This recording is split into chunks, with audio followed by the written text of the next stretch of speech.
저는 천재홍이라고 합니다. 이번에 주식회사 K존에서 제가 인턴십을 하면서 수행을 했던 그런 커스텀 팩토리즈라는 프로젝트에 관해서 이렇게 제가 영상을 남기면서 회고를 전반적으로 진행을 하게 되었습니다. 먼저 이 커스텀 팩토리즈라는 프로젝트를 시작하기 전에 제가 이 동기를 설명드리자면 다음과 같습니다. 주식회사 K존에서 프론트엔드 개발자로 이제 제가 7월부터 인턴십을 수행을 하게 되었었는데 그때 처음 맡게 된 프로젝트가 이 커스텀 팩토리즈였습니다. 프린트 온 디맨드라고 해서 디자이너들이 웹 어플리케이션에서 그 본인의 디자인을 완성하거나 업로드를 하여서 그 티셔츠나 머그컵 등의 제품을 입혀서 직접 브랜딩을 할 수 있게 하고 이를 공장에 직접 연결해서 배송 서비스까지 갖추게 하는 것이 주제였습니다. 유사 서비스를 제공하는 업체로 대표적으로 프린트폴, 프린트파이, 그리고 한국의 마플이 있습니다. 글로벌 창업사관학교와 연계를 해서 진행하였던 프로젝트이고 인건비 등을 지원받아서 2021년 6월부터 시작되었습니다. 이 개발하는 데 있어서 인원은 총 7명이 이제 7명이 투입되었습니다. 개발자 3명과 웹디자이너 1명, 그리고 기획 및 총괄 3명 이런 식으로 진행이 되었고 개발자 3명의 역할 분담은 첫 번째로 백엔드 및 PM으로서 이제 시니어급 외주 개발자님이 투입이 되었고 커스텀 디자인 파트의 그 프론트엔드 개발을 맡은 부분은 이제 주니어급 외주 개발자님이 투입이 되었습니다. 이 커스텀 디자인 파트라는 것은 지금은 당장 이제 확인할 수가 없지만 여기서 어떤 이제 그 의류나 가방 등의 품목을 선택을 해서 거기서 디자인하기 눌렀을 때 그 본인의 디자인을 입힐 수 있는 그런 영역을 그리는 것을 말합니다. 그 파트를 이제 주니어급 외주 개발자님 담당을 하고 어, 클라이언트 서비스 파트, 프론트엔드, 즉 이 홈페이지 전반적인 것들을 총괄하면서 개발을 진행하고 이렇게 클라이언트 단을 고려해서 만든 것들은 전부 이제 제가 담당하게 되었습니다. 사용 기술 스택으로는 먼저 이 커스텀 팩토리즈라는 홈페이지를 만들기 위해서는 여기 이 쇼피파이라는 그런 플랫폼을 사용하였습니다. 이 쇼피파이라는 그런 회사는 이제 아마존과 비슷한 그런 다국적 기업으로 이런 쇼핑몰에 특화된 그런 이제 툴을 또 제공해주는 그런 회사입니다. 그래서 그 이제 개인 그 사업자나 아니면 단체 사업자 중에서 그런 쇼핑몰을 운영하고 싶은 그런 회사가 있을 때 자사 그런 플랫폼이나 이런 것들을 이용해서 그 플랜에 맞게 이렇게 이제 홈페이지를 만들 수 있게 그 제공해주는 일종의 워드프레스 같은 그런 서비스라고 할 수 있습니다. 이런 이제 플랫폼을 사용해서 이 홈페이지를 구축을 하였고, 어, 그 커스텀 디자인 부분, 그러니까 디자인하기를 눌렀을 때 하는 부분 같은 경우에는 프레임워크로 리액트 프레임워크인 Next.js가 사용되었고, 여기에 리액트 훅스 같은 이제 기본 내장 함수, 내장 라이브러리, 그리고 리커일, 조타이 같은 스테이트 매니지먼트 라이브러리즈가 사용되었습니다. 그리고 스타일드 컴포넌트를 사용해서 이 디자인 그 부분을 그리는 것을 이제 개발을 하였다고 하는데 지금 이렇게 확인을 할 수가 없어서 일단 아쉽습니다. 일단 이 쇼피파이라는 곳에서 이제 제공해주는 그 그러니까 스팀 커맨드 라인 인터페이스가 있습니다. 그래서 이 커맨드 라인 인터페이스 바탕으로 여기서 이제 작업이 가능한데 여기서 사용자 지정으로 직접 이렇게 그 개발을 할 수가 있으며 잠깐 확인 시간이 조금 걸릴 수 있습니다. 이런 식으로 뭐 슬라이드를 추가한다거나 이렇게 만들 수가 있으며 여기에서 코드 작업을 통해서 이렇게 코드를 직접 편집을 할 수 있습니다. 여기서 코드를 편집을 할 때 이제 알아둬야 할 것이 이 리퀴드라는 확장자인데 이 리퀴드는 이 쇼피파이사에서 제공을 해주는 그런 서버 사이드 언어입니다. 그래서 이 리퀴드 언어를 약간 커스터마이징을 해서 이렇게 그 구현을 하며 여기에 대한 이 GUI뿐만 아니라 커맨드 라인 인터페이스를 이제 제공을 해주기 때문에 맥 터미널이나 이런 환경에서 직접 개발을 진행할 수도 있습니다. 그리고 이제 인프라스트럭처에 대해서 말씀을 드리면은 저희는 이 쇼피파이에서 제공해주는 이런 웹 호스팅뿐만 아니라 버셀이라는 서버리스 서비스를 사용해서 이제 다른 어플리케이션을 연결해서 복합적으로 사용을 할 수 있습니다. 그래서 이 서버리스 서비스인 버셀은 이제 굳이 우리가 이 서버를 이제 자체 개설해서 CI/CD까지 설정하는 등 할 만큼의 이제 프로젝트 규모가 엄청 크다고 이렇게 판단을 하지 않았었습니다. 그래서 이제 외주 개발자님이 이렇게 그 안내를 해주셔서 제가 거기에 맞게 버셀을 사용해서 이렇게 연결을 하였으나 지금은 그 버셀 플랜을 그 해지를 해놓은 상태라서 다른 어플리케이션, 백엔드 어플리케이션뿐만 아니라 커스텀 디자인 그리기 부분에 대한 그 어플리케이션 사용이 지금 현재 불가합니다. 그래서 지금 좀 약간 반쪽 네, 프로젝트로 일단은 지금 그 기록을 남기게 되었는데 아무튼 진행을 하면 다음과 같습니다.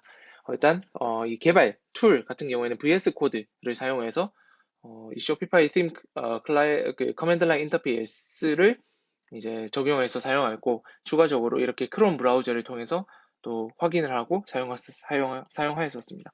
이렇게 해서 이렇게 이제 그 개발자 도구를 통해서도 확인을 직접 해본 부분도 있었으며 그렇게 개발을 해왔다고 할 수 있겠습니다. 개발 기간은 6월부터 시작이 되었었는데 제가 7월부터 합류하게 되어서 제가 직접 개발에 참여했던 시간은 7월부터 9월 24일 정도까지가 되겠습니다.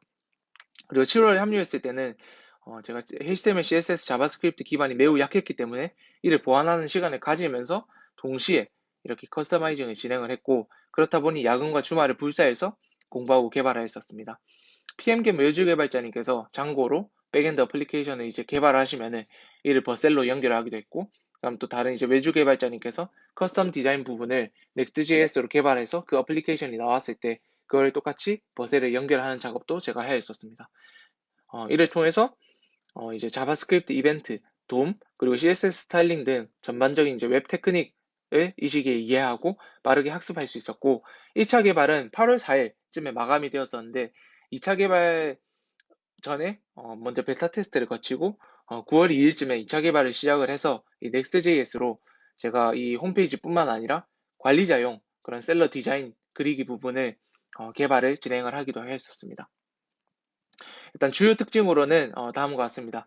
이게 일종의 그 CMS 시스템이라고도 어쩌면 할 수 있겠습니다. 그 비슷한 그 서비스로 워드프레스가 있는데 그 워드프레스보다는 확실히 시스템이 빠르고 편리합니다.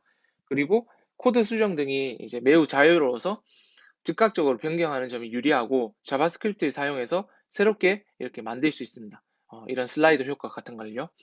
그리고 외부 플러그인과 확장 프로그램을 붙이기에 되게 용이하고 그런 것들은 이제 이 앱이라는 걸 통해서 여기서 검색을 해서 이렇게 붙일 수가 있습니다. 그리고 확실히 쇼핑몰 자체를 이렇게 구현하는 것은 쇼피파이 플랫폼 자체가 되게 잘 되어 있습니다.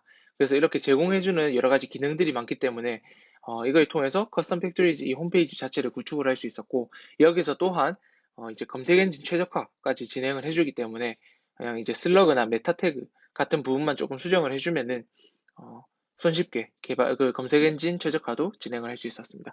1차 개발을 통해서는 우선은 회원가입과 디자인 그리고 장바구니와 결제 프로세스까지 이제 완성을 해보았었습니다. 그다음에 일단 먼저 이제 데모를 한번 해보도록 하겠습니다.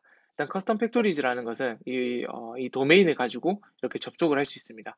그렇게 하면은 이런 식으로 이제 슬라이더 배너를 제가 이렇게 배치를 해 놓았으며 이런 식으로 이제 컴포넌트들을 제가 하나씩 만들어서 이렇게 설계를 해 놓았었습니다.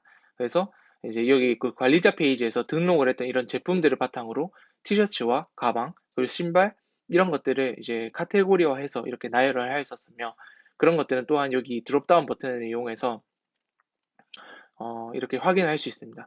이렇게 해서 이제 가능을 하고 먼저 이렇게 그 제조사 정보를 이렇게 불러오는데 그 전에 이제 로그인을 해야 합니다. 일단 로그인을 먼저 진행을 해보도록 하겠습니다.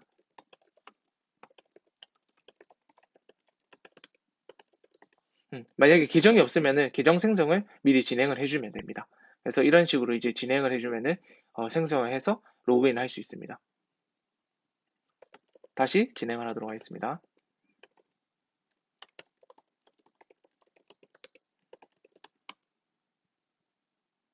네, 이런 식으로 되면은 제가 주문한 내역과 이런 이제 계정 보기에 관한 그런 정보가 있습니다. 여기에서 내가 이제 주문하고 싶은, 아니, 내가 디자인을 그렇게 그 올리고 싶은 그런 것들, 그런 이제 제품을 이렇게 클릭을 해서 이렇게 이제 정보를 볼 수 있습니다. 근데 여기에서 이제 상세 정보는 이 더보기를 통해서 이런 팝업을 통해 확인할 수 있으며, 이런 브레드 크럼을 통해서도 제가 어떤 것들을 이렇게 타고 왔는지를 확인할 수 있습니다. 이런 것들은 이제 개발을 직접 제가 커스터마이징을 하면서 넣었던 부분이라고도 할 수 있습니다. 그래서 여기에 이제 제조사 브랜드 정보도 이렇게 그 원래 백엔드 어플리케이션에서 비동기적으로 받아오는 게 있었는데 현재는 그 사용을 할 수 없는 게 지금 원래 이것들이 이제 버셀에 이렇게 다 연결이 되어 있었습니다. 그런데 이제 버셀에서 제가 그 플랜을 이제 해지를 했기 때문에 당장은 그런 이제 어플리케이션이 연결되어 있는 것이 없어서 이렇게 확인할 수가 없는 상황입니다. 또한 마찬가지로 여기 이제 내가 디자인했던 부분 그리고 장바구니에 담겨 있는 그런 항목들까지도 이렇게 확인이 현재는 어렵습니다. 그래서 일단 데모는 이 정도로 이제 마칠 수 있을 것 같고 추가적으로 이런 식으로 이제 주문이 들어간 내용들 그리고 제품에는 어떤 것이 등록이 되어 있는지 그리고 설정에서는 어떤 것들을 제공을 했는지를 이렇게 그 쇼피파이 관리자 페이지에서 확인을 할 수 있겠습니다.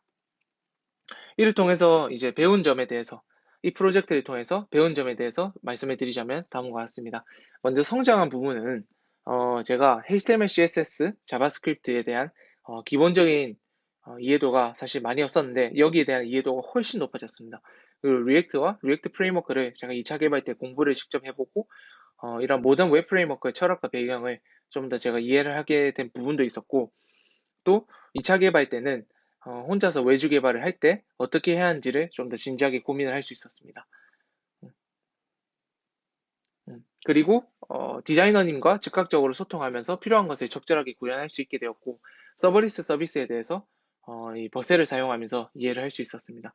그리고 도메인을 연결하고 다루면서 DNS와 서브 도메인 그리고 SSL 인증서에 대한 개념까지 이해하고 여기에 대해서 진행을 해볼 수도 있었고 총체적으로 웹 프론트엔드 영역과 개발자로서의 마음가짐 그리고 프로세스들을 이해하고 경험해보게 되었다고 생각을 합니다. 그러나 어려웠던 점들에 대해서 또 살펴보자면은 일단 먼저 웹 프론트엔드에 대한 이제 지식이 거의 없는 상태에서 시작을 했다 보니까 처음에 다른 개발자님과 협업을 하는 것이 사실 쉽지가 않았습니다. 그리고 또 프로젝트 규모가 어, 작은 편도 아니었는데 꽤 크다고 할 수 있었고 파트를 나누어 진행했음에도 인력의 부족함을 여실히 느낄 수 있었습니다. 또 주니어급 개발자님께서 이제 맡은 부분을 지금 여기에서 확인할 수가 없는데 그 부분이 사실 1차 개발 이후에는 그 퀄리티가 좀 많이 낮았었습니다. 그래서 운영진을 비롯해서 그런 부분들이 피드백이 잘 안 된 부분도 있었고 모두가 이 프로젝트에 대한 제대로 된 정의와 이해가 좀 부족한 상태로 이 커스텀 팩토리즈라는 프로젝트를 진행을 하게 된 부분도 있었습니다. 그리고 직접적인 사수가 없으니까 내가 코드를 과연 잘 짜고 있는지, 내가 작성한 코드가 리액트 철학과 그리고 클린 코드, 좋은 개발자의 자세에 부합하는지 고민을 해봐도 여기에 대한 답을 얻기가 쉽지가 않았었습니다. 그리고 비개발자와 그 협업을 할 때 가능한 부분, 불가능한 부분을 인지하고 예상 소요 기간 등 빠르게 논의해서 피드백을 주고받았어야 했는데 처음 개발을 하다 보니까 이게 쉽지가 않았었고 여전히 여기 보면은 그 작은 디테일들이 조금 부족한 것들이 있습니다. 그런 부분들을 여전히 또 보완해야 하는 그런 이제 한계도 있었고요. 그리고 무엇보다 제일 아쉬웠던 것은 이게 9월까지 이렇게 프로젝트가 되었었는데 이게 2차 개발이 진행이 초기에 되던 그런 시기였었습니다. 그런데 그 저희 이제 여러 요인들로 인해서 이 개발을 중단을 하게 되어서 이 개발을 더 이상 진행할 수 없음에 따라 약간 이렇게 미완성인 프로젝트로 그치게 되었지 점. 그게 제일 이제 아쉬웠던 또 점이었던 것 같습니다. 끝으로 이번 인턴십을 이제 시작하면서 제가 처음 맡았던 프로젝트라서 그 의미가 꽤 컸다고 할 수 있습니다. 무엇보다 학부 때 제가 이제 사실 나와 맞지 않다 이렇게 판단했던 웹 프론트엔드를 여기서 제대로 공부하면서 그 즐거움을 찾아갈 수 있었고 현업의 프로세스를 어느 정도 이해하면서 저의 이 부족함을 또 알아갈 수 있었던 시간이었습니다. 열심히 이제 낮은 자세로 배워가면서 실력이 향상되는 것을 몸소 느낄 수 있어서 되게 뿌듯했고 외주 개발자님 그리고 디자이너님과 협업하는 능력도 키워갈 수 있었으나 아까 말씀드렸듯이 이 프로젝트를 여러 요인들로 인해서 불가피하게 중단함에 따라서 더 이어가지 못해서 그 아쉬움이 컸기도 합니다. 그래도 HTML, CSS, 자바스크립트뿐만 아니라 비슷한 서버 사이드 언어인 리퀴드 그리고 넥스트.js 등을 배워볼 수 있어서 정말 좋은 시간이었고 이때 해본 개발 경험을 바탕으로 제가 주식회사 K존에서 11월 말까지 인턴십을 수행하면서 다른 웹 어플리케이션을 만들었었는데 그때 그 개발을 하는 데 있어서 큰 인사이트들을 얻을 수 있었습니다. 비록 개발 한계 등을 몸소 체험하면서 주니어 개발자로서의 그 부족함을 여실히 느낄 수 있었지만 그렇기에 앞으로 더 배울 점이 많고 무엇을 더 어떻게 배워 나가야 하는지를 이 프로젝트를 통해서 알 수 있었다고 생각을 합니다. 그리하여 이렇게 이제 기록을 남기게 되었고 시청해 주셔서 감사합니다.